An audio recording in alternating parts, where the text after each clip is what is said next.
Allow your eyes to close gently and just allow yourself to arrive here.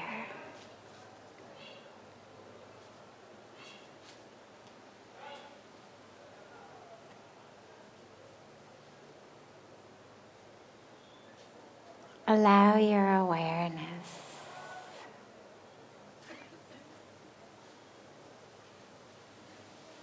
to come into the present moment.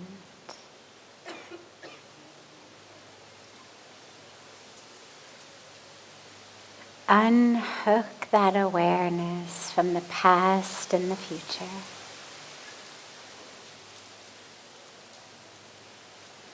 And just bring it into the glory of the present moment.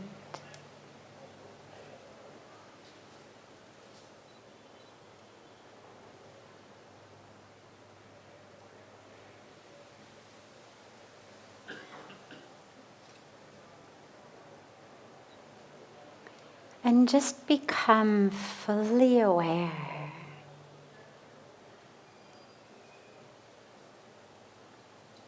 right here, right now.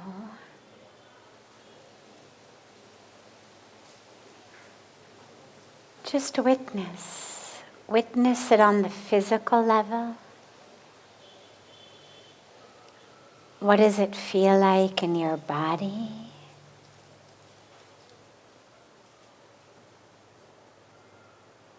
Witness it on the mental level. What does it feel like in your mind? We're not analyzing, we're not judging, we're simply spreading a beautiful, gentle blanket of awareness over this moment. Just notice it.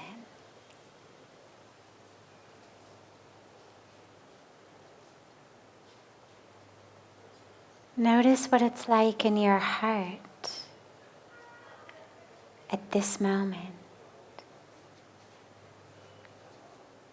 Nothing is wrong, nothing is right. Nothing to be changed.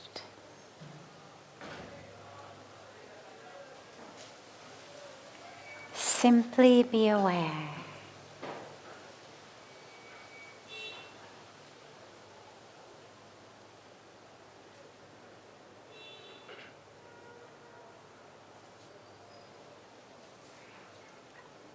Are there any blockages? Blockages in the physical body?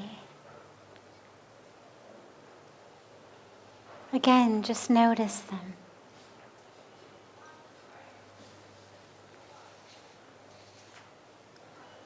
Are there any blocks in the mind or in the heart?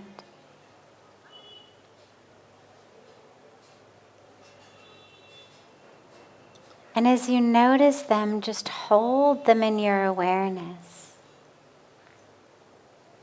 In an awareness full of love,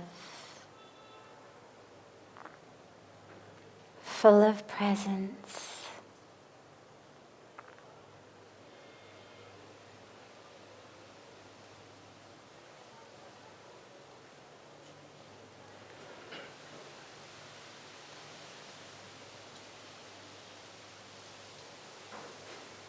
And then gently draw the awareness to the more subtle level of your energetic being. What does it feel like in your energy right now?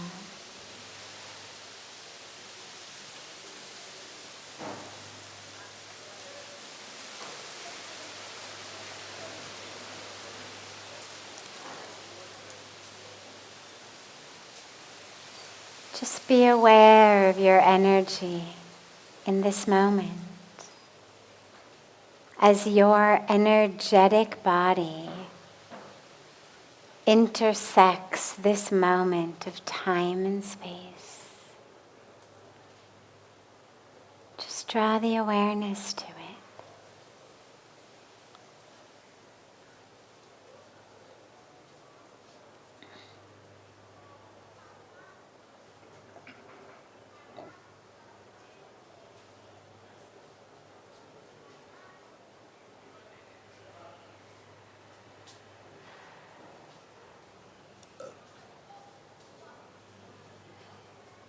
Now draw the awareness to your breath, that flow of sacred prana. And as the awareness is merged with the breath, allow yourself to be aware of the breath, flowing through all of these different layers of existence. Notice the breath flowing through the physical body.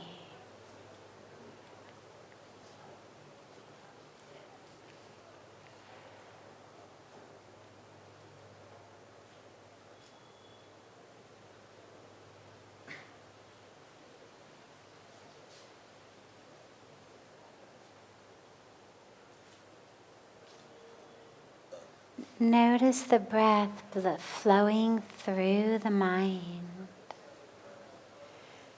as you inhale and exhale.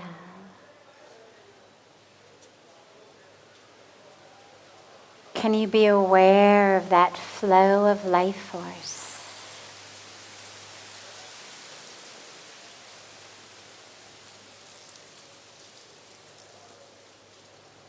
Can you feel it flowing through your heart?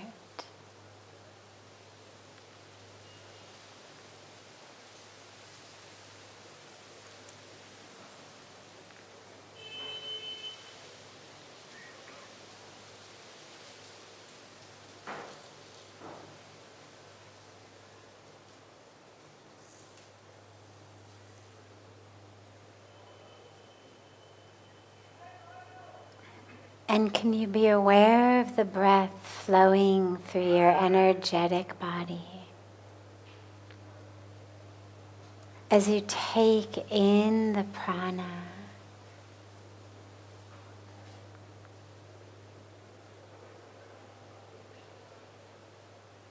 and as you exhale it, just be aware of how that breath flows through the energy of you.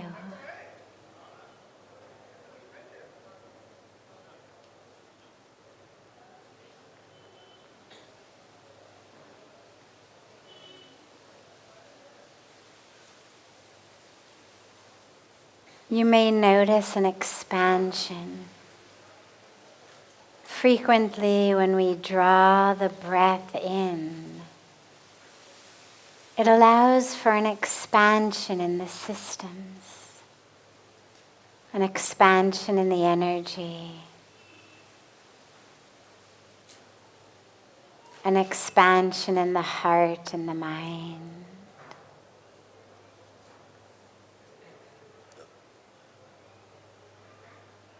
See if you notice that.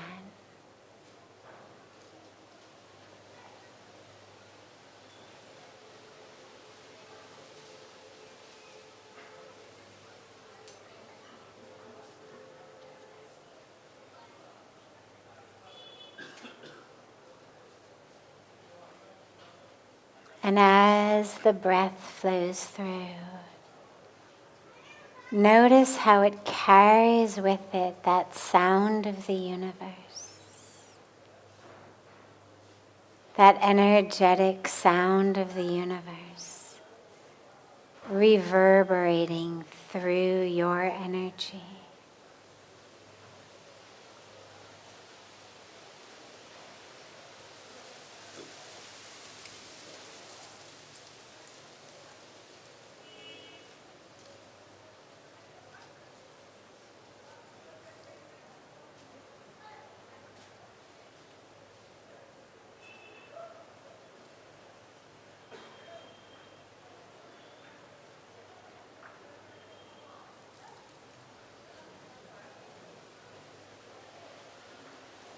Gently bring the palms of the hands together at chest level.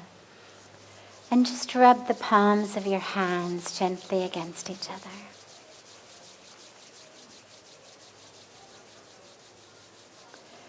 And press those palms of the hands into your closed eyes.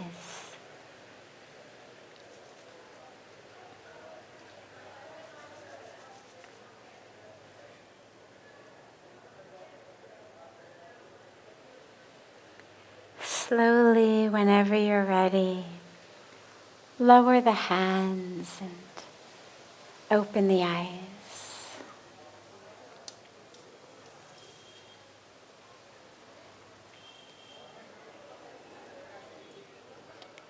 Welcome to Satsang. What an evening. Wow, it's not the windy season. And yet this just extraordinary energy, as we're talking about energy, and the wind just flows, reminding us of that energy of the universe flowing through us, around us. I love the seasons here.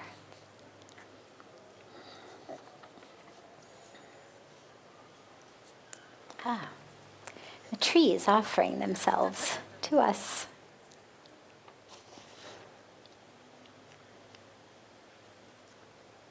Where does self-worth come from?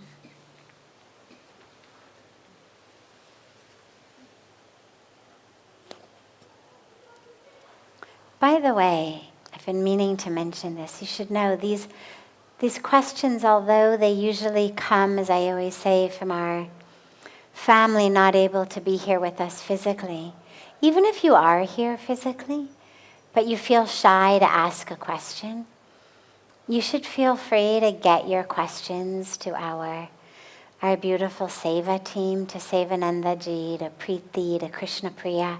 Any of them can take your questions after satsang if you feel shy to raise your hand. Self-worth.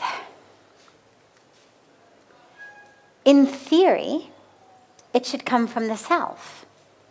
In theory, self-worth is that which should be self-evident.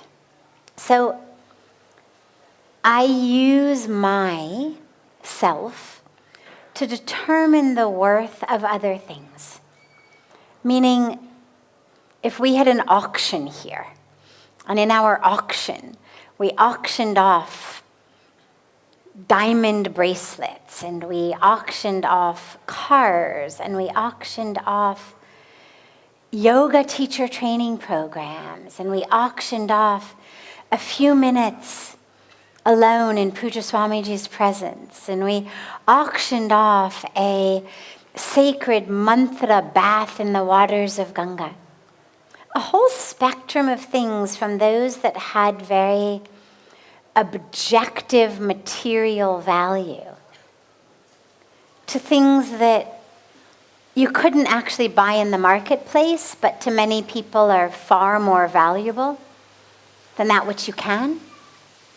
If we had an auction, some of you would be ready to bid, the highest amount for the diamonds or for a car, or some of you would bid for a yoga program.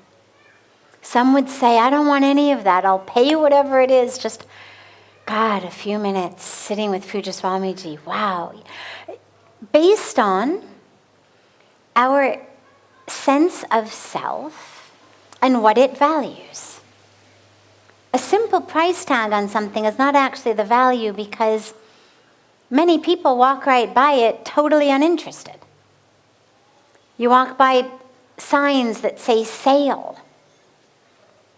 Well, if you don't want what they're selling, the fact that they're having a sale is utterly irrelevant.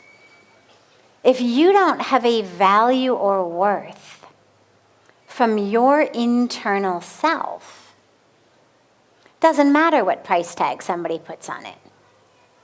You wouldn't pay a penny for it. And then there's things that you'd give everything for, but that don't have a price tag on. Now, that sense of worth and value comes from what we would call our self. My own values, my priorities, my mind, how it works. Not the capital S self, but the lowercase s self, this individual self with a mind, with a body, with a story, with values and ethics and all of these things. I determine the worth of other things. But then what determines the worth of the self?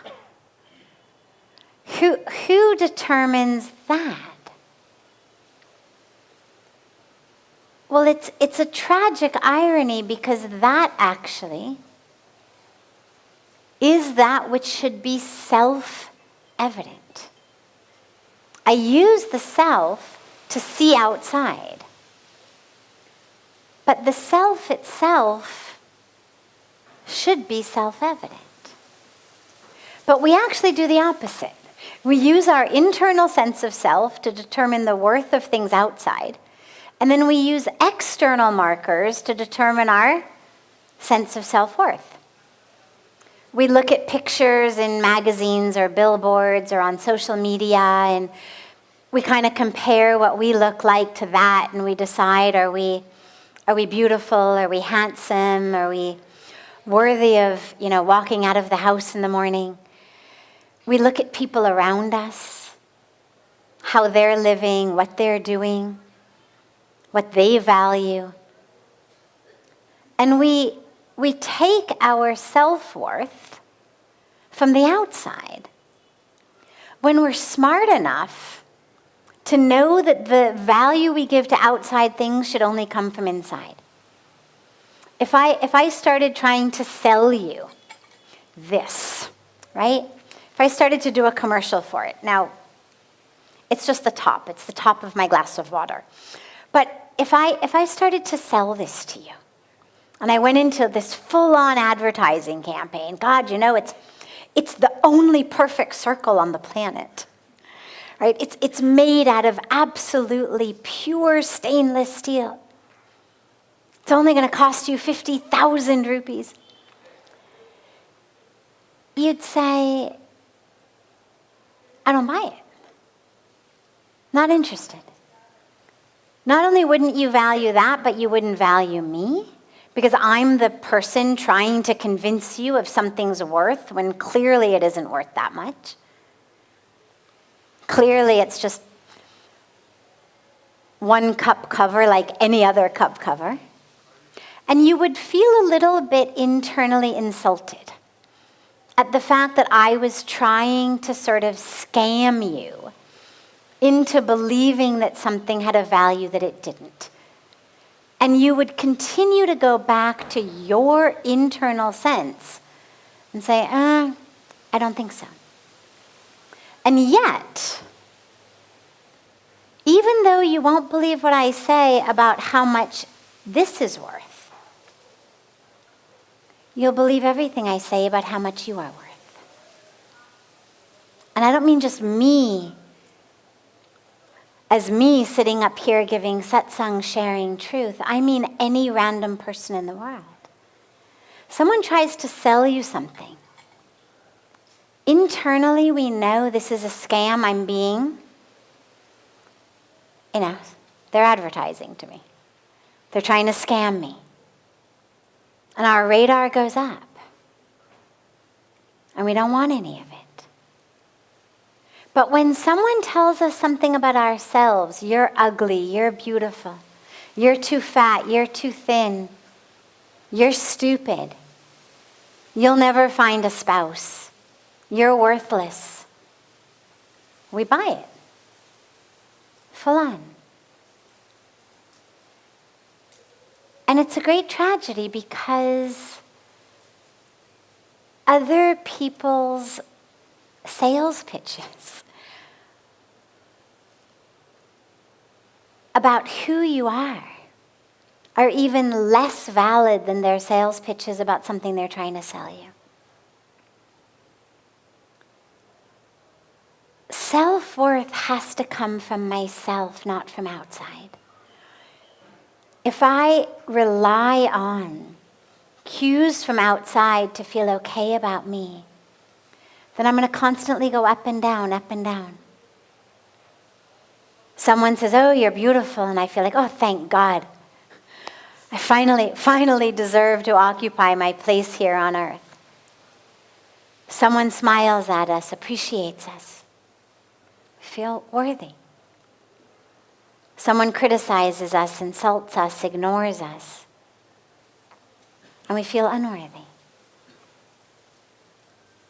Self-worth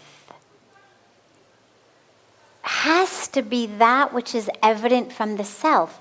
If you trust yourself to determine the value of things outside, why can't you trust yourself to understand your own true value? But most of us don't. And on the other tragic side, those of us who do trust ourselves, in most cases what we're trusting is not actually our true self, but we're trusting some indoctrination that we got typically when we were very young that told us all kinds of negative things about ourselves. So we move through the world even where we have the potential to thrive, to succeed, to shine. But we don't, because we're carrying this negative self-worth from something someone said or did when we were young.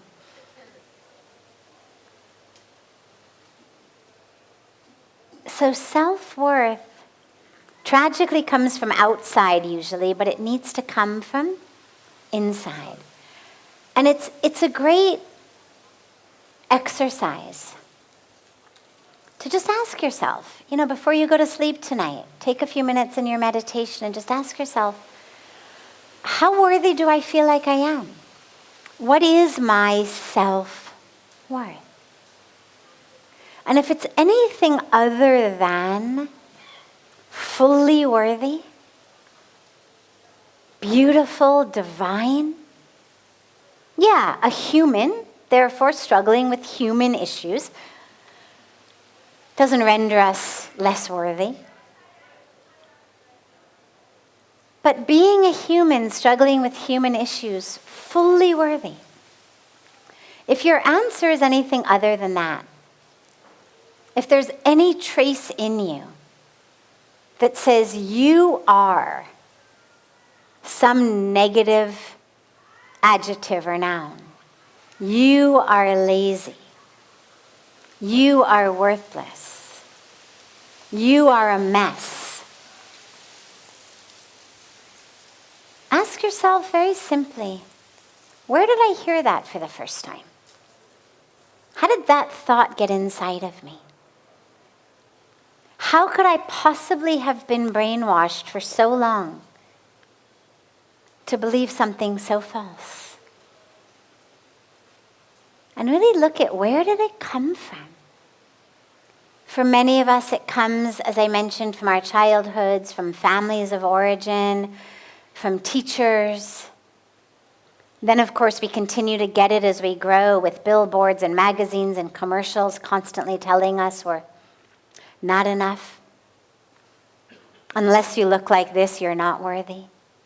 So we get it from a lot of sources, but it's really powerful to understand kind of the deep first source. And then to realize how untrue it is. And to shift your scale and start using your internal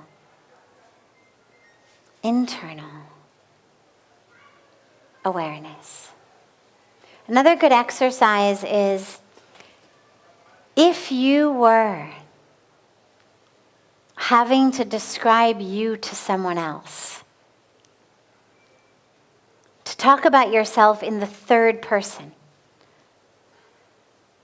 You had to introduce yourself to someone else with all of the positive, beautiful aspects that you could. How would you introduce yourself? What would you tell someone? What do your friends think about you? Can you see yourself through the eyes of those who love you? What do they find worthy? And again, you don't want to hook into it too much, because then when they're angry at you, your self-worth plummets. Then when you don't get that look of love, your self-worth plummets. But it helps in the beginning to just understand, what is it that those who love you see in you? And start to really dive into that. It's a beautiful daily meditative practice. To understand, regardless of what you accomplished or achieved today or did, our self-worth is not based on what we do. It's based on who we are. And allow yourself to really fall into that. Drop into that each evening before you go to sleep.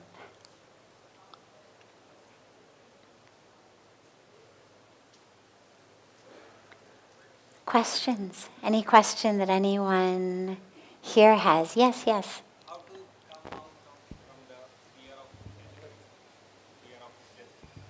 How to come out from the fear of How to come out from? the fear of death. Fear of? Death. Death. Because when I plan something, I wish for something, I feel like I'm going to die soon, so why should I wish for it? So what is the solution? I'm so sorry, I cannot hear you. So because if I wish to learn the music, wish to learn the dance, I am afraid that I am going to die soon, then why should I take challenges to learn this? So what is the solution to come out of this? Okay, great. So it's two aspects of the fear of death. ये mic थोड़ा देख लीजिएगा कैसे थोड़ा सा और शक्ति हो उसमें.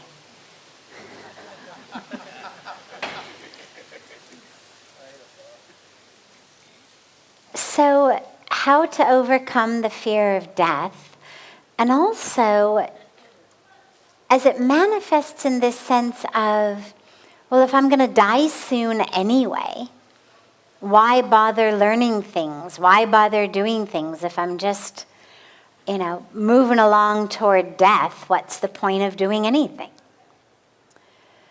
So I'll take the second part first, which is, we are here in this body, in this lifetime, to experience the truth of who we are. To know the truth of who we are, to have an experience of that which is not the body, that which is not the story or the career or the relationships or the history. To really have an experience within of that self which doesn't change, that self which is constant, eternal. That's why we're here, is to have that experience of that presence of the divine within ourselves. And then with every moment we have left, to use that awareness to serve.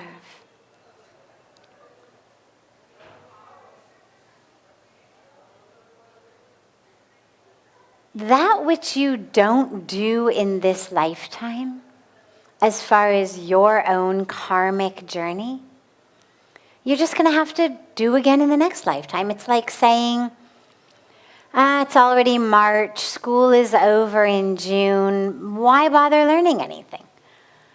Right? Like 3 months left, spring quarter, who cares, what's the point? I'm not going to go to class, I'm not going to do my homework. Well, because if you don't, then you don't graduate. You got to come back next year and do it all over again. So, in the same way, that which is left undone, unrealized in this life, we come back next life to do it. That's this cycle of birth and death and rebirth. Is we have to clear, we've got karmic bank accounts. When you do something, an action, a karma, it generates a fruit, that karmic fruit. And it goes into what you could think of as like a karmic bank account. And you've got sweet fruits and bitter fruits, what we would call bad or good karmic fruit. People say bad and good karma, but karma is actually the action. But unlike a normal bank account, they don't cancel each other off. So in a normal bank account, if I've got $10 in the account and I withdraw $10, I've got $0 in the account. If I've got $10 in the account and I withdraw 15, I've got -5. But in karma, it doesn't work like that. We actually have to go through it all. The sweet stuff, the bitter stuff, they don't cancel each other out. So we have to keep coming to go through it. So it's like you come into this world, in this life, with a karmic bank account that says, here are the experiences that your soul, your jivatma, needs to go through before its bank account is cleared and it attains moksha. And you say, nah, I don't feel like it. All right. Come back and do it again next birth. Plus, of course, all of the additional aspects in the bank account from that which you didn't do in this life, which was your dharma. We're given dharma in this life. And acts of omission are just as much acts as acts of commission. So that which I don't do, that I should have done, is just as much an action as that which I did. If I'm walking down the street and somebody falls in front of me and I don't help them up, that's an action. If people are suffering and I have the ability to help and I don't, that is an action. So, however many days you have left, and if you've got days left, you can be sure that you've got work left to do. Because there's a really undeniable way that the universe lets us know when our work on earth is over. We leave the body. That's how to know when your work in this life is over. As long as there is prana in your body,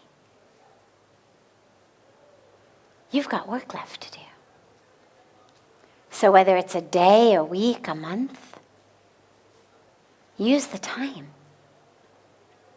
Yeah, you're going to die. Well, the body's going to die. You're not going to die. You don't die. Just the body dies. So that's that piece. And then in terms of being afraid of death, on the one hand, it's the most natural thing in the world. Everything is afraid of death. Try to kill a mosquito that's buzzing around your room. Right? Where it was sitting just calmly on the wall, not moving, the minute you decided you were going to smack it, what does it do?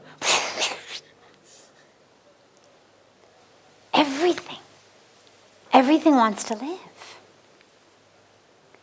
Nature is amazing. If you look even at the plant kingdom, what plants have to prevent themselves from being eaten, whether it's a poisonous taste, whether it's a smell, whether it's bristles on it, whether it's thorns on it. Everything in nature is created with something to help it not die, not be gobbled up. And yet, the nature of the universe is every plant, every animal, every human, everything dies. To date, there has never been an exception to the rule. And yet we all live like we are the exception to the rule.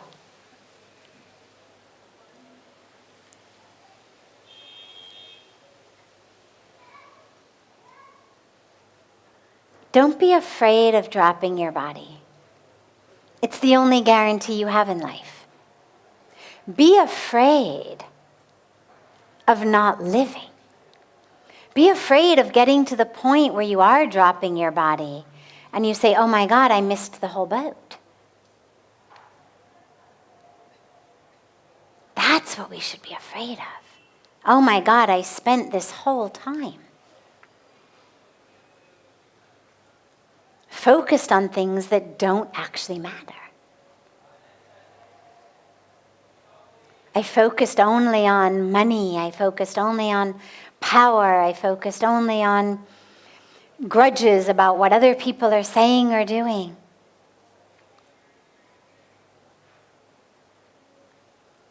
Be afraid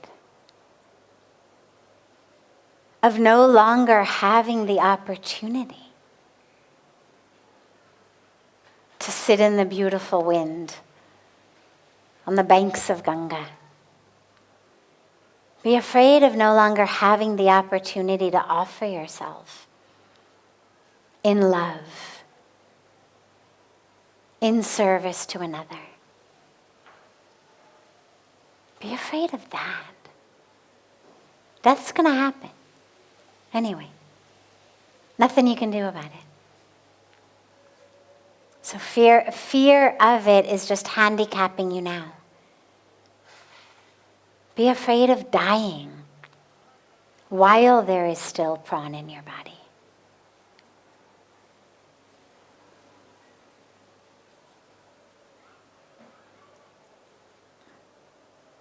Other questions? Yes.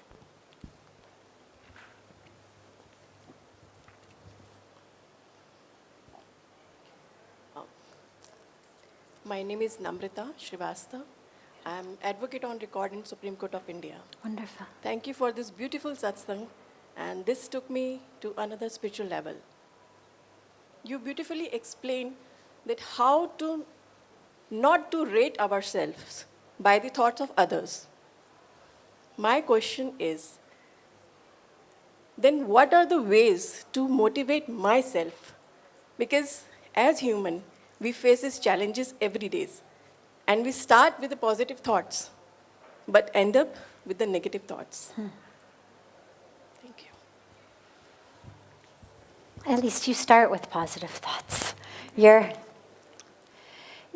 still a step ahead of those who begin their day with negative thoughts. So you're at least beginning in the right direction. How to motivate ourselves if we're not going to use external senses of worth and value? How to motivate ourselves?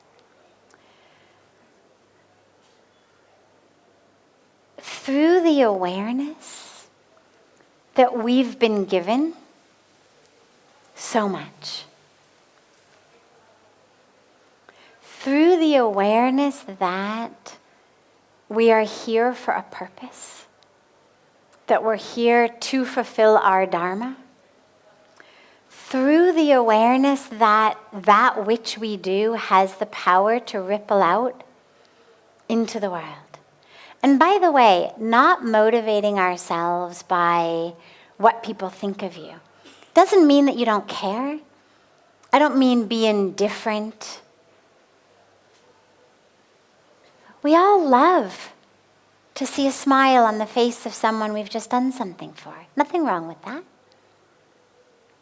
Nothing wrong with being motivated to cook a good meal because the people you cook it for say, yum, that was so good. Nothing wrong with that. When we were talking about the external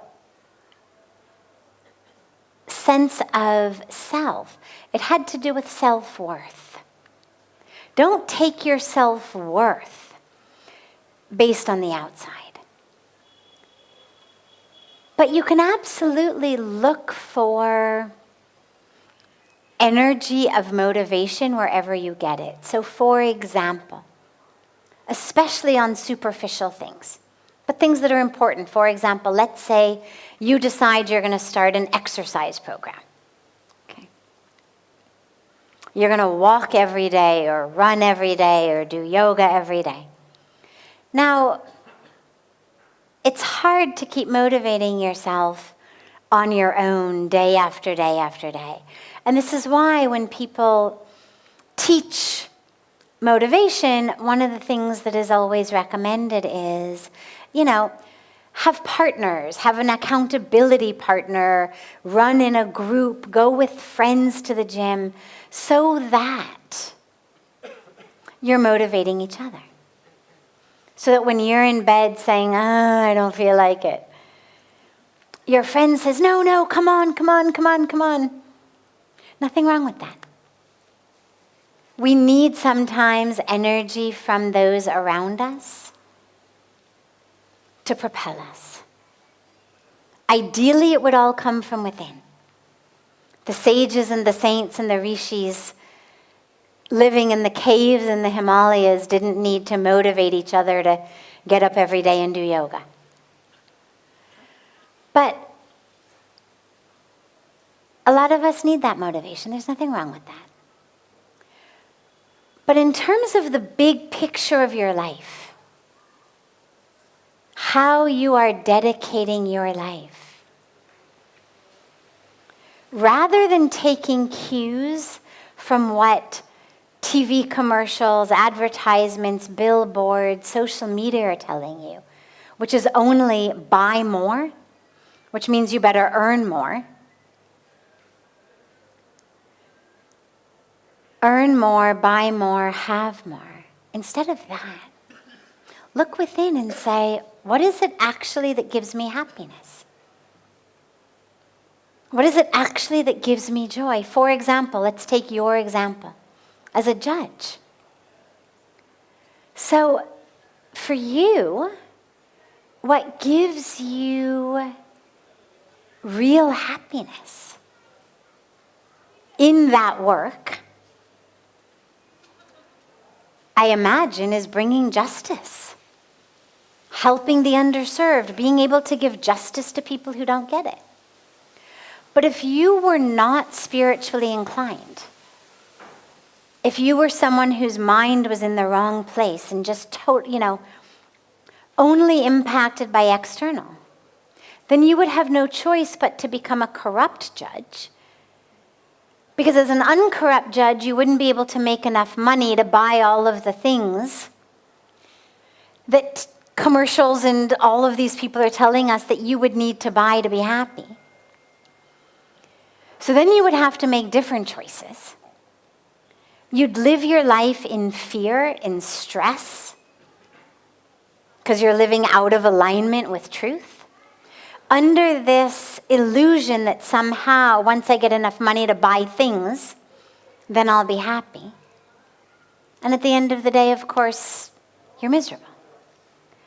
If instead of that, you take the cue for happiness from inside, which isn't in needing to buy things, but actually in the self.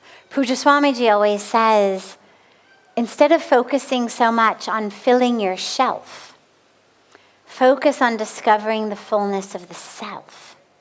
That most of us get distracted about filling the shelf, and we forget about the self. So when you're looking for your motivation, Ask yourself, what is it that actually brings me meaning, joy, love, peace in my life?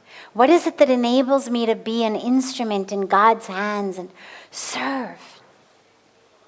What is it that enables me to be a light that shines for others? And that should excite you to get up every day and be that light and fill your heart with more and more peace and love, and then give that peace and love from your heart to others. And we get impacted. You live in a world where from morning till night you're hearing lies, you're hearing corruption, you're hearing all kinds of negativity. But this is where what's important for you and all of us is to remember. As energetic beings, we receive and we also transmit. And we're doing both all the time, but it's really helpful to be consciously aware and deliberate with attention and intention in our energy. And so, for example, there are places where you're going to want to just receive. You're sitting in the Ganga Aarti, you're sitting on the banks of Ganga, you're meditating, you're with your family, you're doing some beautiful seva, and you're just receiving the beautiful, positive spiritual energy. And then you're going into the courthouse, where you're hearing lies and corruption and fighting and craziness. Well, when you go in there, make a very deliberate shift in the mind that says, here I transmit, don't receive. So instead of taking in their negativity, instead can you be focused on just transmitting love and peace and truth? You're already transmitting justice.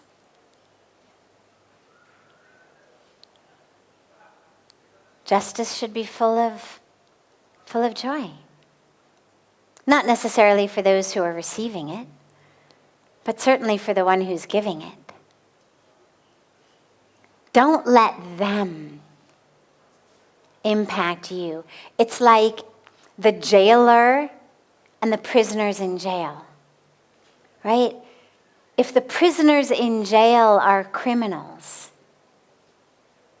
and the jailer walks in and allows himself or herself or another worker, the cook, the volunteer, anybody who's working in a jail, if you allow yourself to be turned into a criminal, then you've defeated the purpose. The point is to bring your light into a place of otherwise darkness.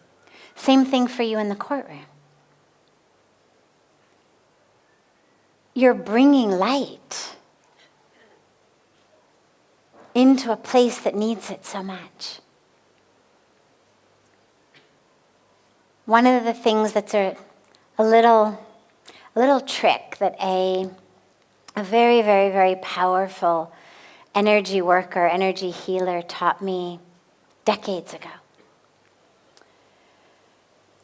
is nature, so leaves, trees, water, anything that's natural is an absorber of negative energy. And so literally, if you can have just a little plant at your desk, even if not on the top, down below, whatever it is, such that as you're sitting there all day, you are just literally rubbing the leaves of this plant, connecting you to that, it'll help take that energy. And every time that you've got any kind of a recess or a break, make sure in the bathroom to just let lots of water run over your hands, over your face. Like use water and use nature as a way to just give that energy into it as the day is going. And then when you come back home, you have a shower, it'll all wash off. So you should end the day as positive as you began it, with just thank you, God, for letting me bring light, to be an instrument of justice, to be this vehicle for the divine here on earth. Yeah. Beautiful. Any other question? Yeah, actually, come back to you. We did do that. Yes. Yavya. Pranam Sadhviji. Thank you for your beautiful words always. And I have two, can I make two questions? Sure. I may take one now and one tomorrow. Let's. Okay, tomorrow I'm not here. Then I'll take them both. Okay. Done. Well, first one, how can we serve those who don't want to be served? Like, you think I have the tools, I studied, I know what to do, but maybe out of ego or something, You can't. You cannot. If someone doesn't want to be helped, you can't help them in that way. Let's say, for example, let's say that I love someone who's an alcoholic, or who's a drug addict, or who is just always really negative and judgmental and cranky, or whatever it may be. And I very much want to help that person stop drinking, stop using, become more positive. If they don't want to change, there is nothing I can do for them in that arena. And if I keep trying, all it's going to do is drive them further from me. It makes them contract. They feel attacked. They go on the defensive. They stop listening. But I still can serve them, meaning I still can love them. I can still create space in which, if and when they want to change, that there is a space into which they can walk. So it's not that I give up on them. I just recognize I cannot serve them in this way because they're not prepared to accept it. It's like the metaphor that I use about, having the faucet on but the bucket is upside down. You could be giving someone water who's dying of thirst. But if they refuse to turn their bucket the right side up for actually it to be able to receive the water you're giving them, all of the water you give is just going to pour over the top and out the drain. And it won't benefit them at all. If you cannot convince them to right side their bucket,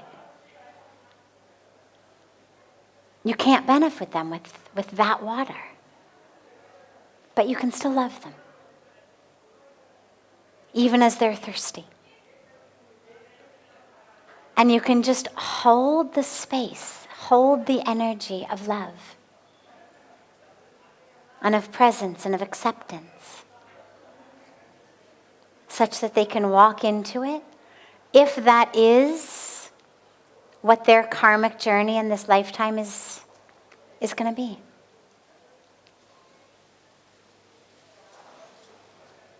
Yeah.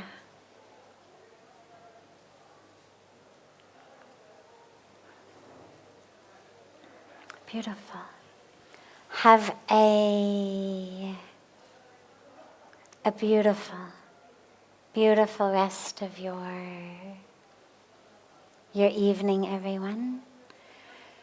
Two quick logistic announcements actually before we close. The first is I will actually not be here tomorrow. I just realized I am in Delhi tomorrow. I'll be back late night tomorrow night, so we'll not have satsang tomorrow, but we will from day after. Second thing is tomorrow morning at 7 a.m. on the banks of Ganga on our beautiful platform with Shiva, we're doing a 1 hour from 7 a.m. to 8 a.m. Very, very special yoga practice. It's of what's called the Common Yoga Protocol, which has been developed by the government of India for International Day of Yoga. So on International Day of Yoga, all over the world, people are doing this Common Yoga Protocol. It includes basic sun salutations, basic asanas, some basic pranayam, nothing advanced. If you've never done yoga, don't worry, you'll be able to do most things. And we're having it here as a very special part of the curtain raiser leading up to the International Day of Yoga in June. So they've got different yoga institutions doing it on different days, and tomorrow is our day. So we invite you all to join us. If you've got a yoga mat, bring one. If not, they will have extras, but if you've got one, bring one. And just join us a little bit before 7 a.m. on where we have Ganga Aarti in the evening.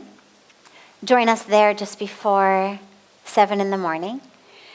And I will see you back for satsang day after tomorrow.